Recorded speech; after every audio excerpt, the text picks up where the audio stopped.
Hi guys, मैं राजू यादव। आज हम बात करेंगे सेरिकल्चर के बारे में। और सेरिकल्चर आपका यूनिवर्सिटी के स्टूडेंट्स के लिए बीएससी थर्ड ईयर का टॉपिक है और हमारे नीट के स्टूडेंट्स के लिए ये बहुत ही महत्वपूर्ण है। डोमेस्टिकेशन इन एनिमल्स चैप्टर में हम इसको अध्ययन करेंगे। इससे पहले हमने एपीकल्चर के बारे में विस्तृत अध्ययन किया था। आज हम बात करेंगे इसके क्लासिफिकेशन की, यानी बॉम्बैक्स मोराई जो इसका मेन ईट है उसकी बात करेंगे। तो सबसे पहले देखेंगे इसका किंगडम क्या है। तो ये कहीं ना कहीं किंगडम एनिमेलिया में आता है और इसका फाइलम जो है ये आर्थ्रोपोडा में हम इसको स्टडी करेंगे। इसका जो क्लास है इंसेक्टा है। तो आप ध्यान रखिएगा ये मॉथ है, ठीक है, ये बॉम्ब नहीं है ना।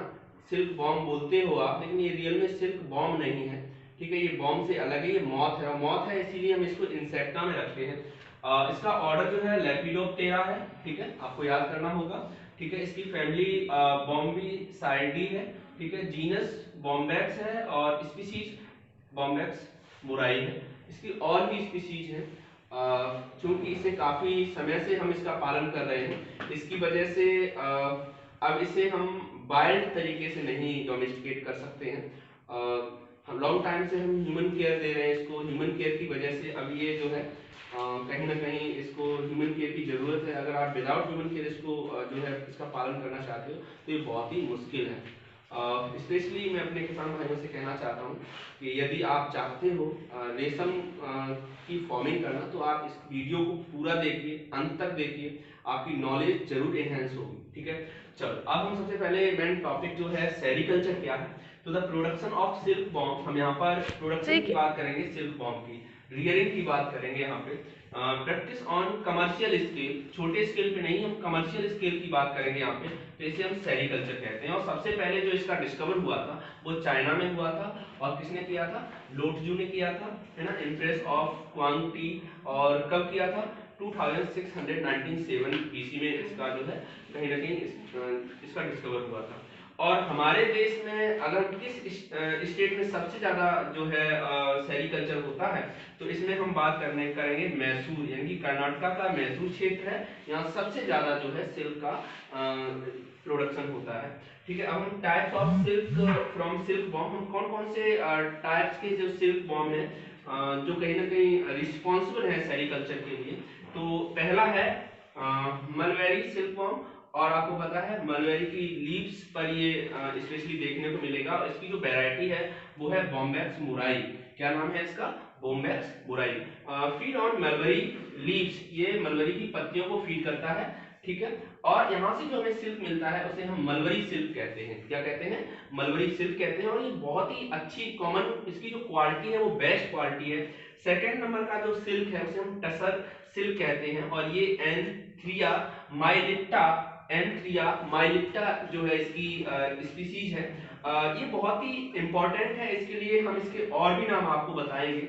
जैसे कि यहाँ पे आप देख सकते हैं कि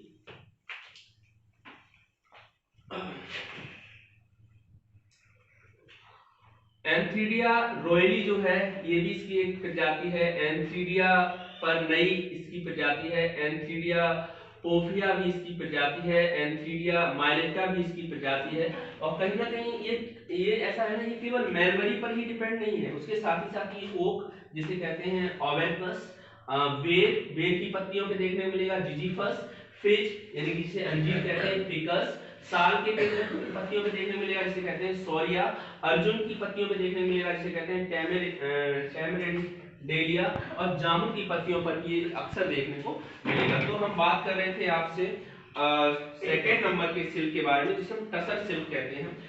फीड ऑन असन एंड अर्जुन और साल, वेव, फिश, बहुत सारे नाम मैंने आपको दिए हैं। उनके बॉटनिकल नेम याद करना बहुत जरूरी है। यदि आप मेडिकल के लिए प्रिपेयर कर रहे हैं तो बॉटनिकल नेम को हर रोज जो है आप तैयार करिए, ठीक है। तीसरे नंबर का जो सिल्क है वो है ओक टसर सिल्क। और ये इसका जो जूलॉजिकल नेम है एंथ्रिया प्रोएली, एंथ्रिया प्रोएली इसका नाम है। और ये फीड ऑन ओक, ये ओक के पेड़ पे आपको देखने को मिलेगा, ओक पर देखने को मिलेगा। और यहाँ से जो हमें सिल्क प्राप्त होगा उसे ओक टसर सिल्क कहते हैं, ठीक है। इरी या फिर इरेंडी सिल्क वॉर्म है। ये आपका अटेकस रिकनी इसका जो है जूलॉजिकल नेम है। और फीड कहाँ पे होगा, ये कैस्टर की लीफ पर ये फीड करेगा। और इस सिल्क को कहेंगे इरी सिल्क। इस सिल्क को हम क्या कहेंगे, इरी सिल्क कहेंगे। नेक्स्ट है मूंगा सिल्क वॉर्म्स। तो ये एंथ्रिया असम, यानी कि स्पेशली असम की स्पीशीज है एंथ्रिया असामा, और feed on aromatic leaves of som and sola. तो ये दोनों ही प्लांट की लीफ पे देखने को मिलेगा। और यहाँ से हमें जो सिल्क मिलेगा वो मूंगा सिल्क होगा। India is the only country in the world having all 5 variety of silk. केवल भारत में ही ये पांचों वैरायटियां पाई जाती हैं, ठीक है। और ये silk fibre is protein produce from silk gland. तो ये जो सिल्क फाइबर हमें मिलता है ये सिल्क ग्लैंड से मिलता है। जो सिल्क वॉर्म का सिल्क ग्लैंड होता है वहां से मिलता है। Silk glands are modified of caterpillar larva of the insect.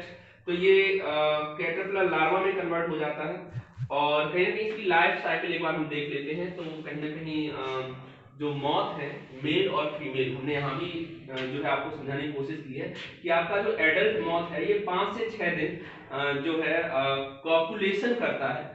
Copulation के प्रोसेस ध्यान रखना, इसमें जो इंटरनल फर्टिलाइजेशन देखने को मिलता है। तो कॉपुलेशन करता है, उसके बाद ये एग देता है। और ये एग कितने देगा, 300 से 500 एग आपको यहाँ पे देखने को मिलेंगे। और पत्ती की लोअर सरफेस पे ये एग को छोड़ता है।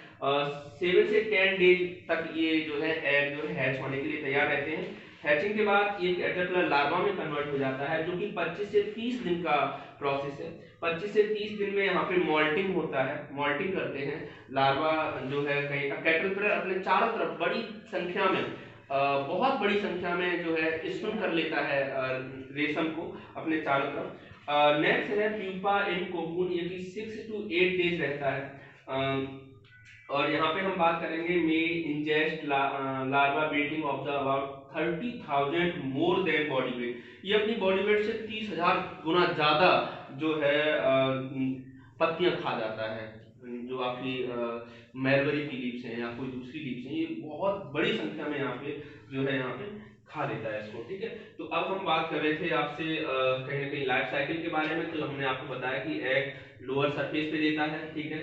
और यहाँ पर जो आपका ये कैटरपिलर है तो इसकी बॉडी को भी बांटा गया है। आगे के तीन जो सेगमेंट है इन्हें थोरैक्स कहा गया है। ये 10 सेगमेंट को हमने एब्डोमेन कहा है। यहाँ पर एक हॉर्न होता है जिसे सीन कहते हैं, डॉर्सल हॉर्न होता है। ये पीछे की जो 4 लेग्स हैं ये स्यूडो लेग्स हैं। और आगे की जो 3 लेग्स हैं ये ट्रू लेग्स हैं।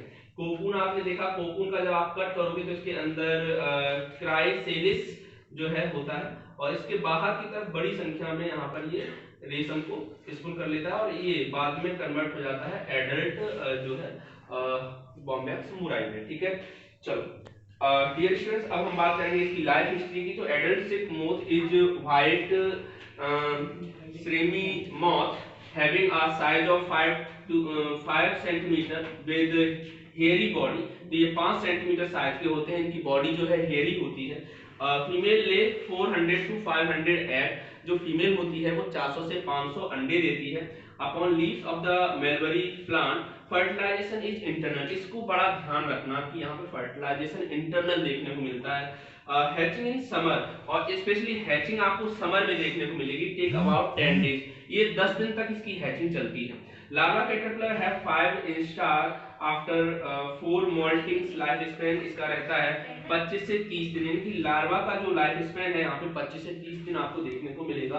प्यारे विद्यार्थी, अब हम बात करते हैं its own cell cocoon from the outside to inside, ठीक है। Fifth instar caterpillar develop salivary gland. और ये सेलिवरी ग्लैंड जो है इसको डेवलप करता है क्योंकि इसकी फीडिंग स्टेज तो एक ही है ना। इसने शुरुआत में भोजन किया, उसके बाद की जितनी भी स्टेज है नॉन फीडिंग है। तो नॉन फीडिंग, और लेकिन इसे सेलिवरी ग्लैंड को सबसे ज्यादा बड़ा कर लेता है क्योंकि मेन फंक्शन तो इसी का है। रेशम आएगा कहां से, इसी की सेलिवरी ग्लैंड से आएगा ना। Feeding and secret clear viscous flood. तो ये एक विस्कस फ्लड जो है उसको सेक्रेट करता है, वही तो रेशम बनाएगा ना, है ना। The secreted fluid comes out through spinneret narrow pore. इस नैरो पोर से सेक्रेशन लगातार होता रहता है। Situated on the hypopharynx. तो इसको हम कहते हैं हाइपोफेरिक्स कहते हैं। And take the form of long fine thread of silk 1000 से 1200 मीटर तक का ये जो है थ्रेड को सेक्रीट करता है। 1000 से 1200 मीटर तक के थ्रेड को ये सेक्रीट करता है इन 3 डेज। 3 दिन के अंदर ये 1000 से 1200 मीटर का जो है थ्रेड सेक्रीट कर देता है। which hardened on exposure the air and wrap। और जैसे ये सेक्रीशन बाहर निकलता है तो इसके अंदर कुछ ऐसी प्रोटीन पाई जाती हैं जो एयर की प्रेजेंस में आते ही कैसी हो जाती हैं, हार्ड हो जाती हैं। Around the body the caterpillar in the form of covering called cocoon. ये अपने बॉडी के चारों तरफ कोकून का निर्माण कर लेता है, कोकून का निर्माण कर लेता है। सिल्क इज कॉम्प्लेक्स फिब्रिन 80% और सेरिन 20%। डियर स्टूडेंट, इसके एक फाइबर में कम से कम 5 और फैब्रिक अंदर होते हैं और इनको प्रोटेक्ट करता है सेरिन, ये 20% होता है, ये इसको प्रोटेक्ट करता है। बाद में जब आप इसको कुकिंग करते हैं, जब आप इसको हॉट वाटर में रखते हैं तो ये सेरिन कैसा हो जाता है, मेल्ट हो जाता है, ये घुल जाता है, ये डिजॉल्व हो जाता है और हमारे पास पतले पतले अच्छे सुंदर से रेशे जो है मिल जाते हैं रेशम के। ठीक है, entire cocoon is form with in 3 days. हमें पूरा कोकून बनने में 3 दिन लगते हैं, 3 दिन में फॉर्मेट हो जाता है। उसका जो वजन होता है वो 2 ग्राम का होता है। During metamorphosis of pupa chrysalis histolysis and histogenesis occur. तो यहाँ पर जो है हिस्टोलाइसिस देखने को मिलता है, हिस्टोजेनेसिस देखने को मिलता है। इसका मतलब है कि कहीं ना कहीं जो इसके जो टिश्यूज हैं वो कहीं ना कहीं एक बार फिर से यहाँ पे जो है फॉर्म होते हैं। मेटामॉर्फोसिस का मतलब है कि अपना रूप बदलता रहता है, इसकी बॉडी का जो है चेंज होता रहता है। मेटामॉर्फोसिकली ये चेंज करता रहता है, इसकी स्टेज बदलती रहती है। Full grown pupa is called imago, यानी कि पूरा जो प्यूपा है, कंप्लीट प्यूपा को हम इमागो कहते हैं। Adult moth comes out of cocoon after 10 to 12 days, यानी कि जो एडल्ट मोथ जो निकल के आता है वो कोकून से 10 से 12 दिन के बाद बाहर निकल आता है। अपनी प्यूपा की लाइफ को कंप्लीट करने के बाद ये बाहर आ जाता है। Life span of adult 3 to 4 days only, यानी कि जो ये एडल्ट वाला है ये केवल 3 से 4 दिन ही जीवित रहता है, मतलब 3 से 4 दिन ही अपना जो है। और जो एडल्ट है उसका ज्यादा वर्क नहीं होता है, उसके बाद मर जाता है, इसका ज्यादा कोई रोल नहीं है, बहुत जल्दी ये डेड हो जाते हैं। अब हम बात करेंगे स्टीफलिंग एंड रीलिंग की बात करेंगे। तो to obtain silk the cocoon are cooked in hot water. अब इसको हॉट वाटर में गर्म करते हैं। हम गर्म इसलिए करते हैं हॉट वाटर में क्योंकि हमें सेरीन जो है उसको जो है डिजॉल्व करना है। ये लश्चरस नहीं है, इसमें अगर इसे आप रो मटेरियल सिल्क से बने कपड़े तो आपको चमकदार नहीं होंगे भाई। जब आपको सिल्क क्यों चाहिए, आपको शाइनिंग चाहिए ना, फैशन दिखानी है ना आपको, इसीलिए तो आप सिल्क का प्रयोग कर रहे हो। तो आपको यहाँ पर इसको स्टफिंग करनी पड़ेगी, आपको हॉट वाटर से इसे बॉथ करना पड़ेगा, है ना।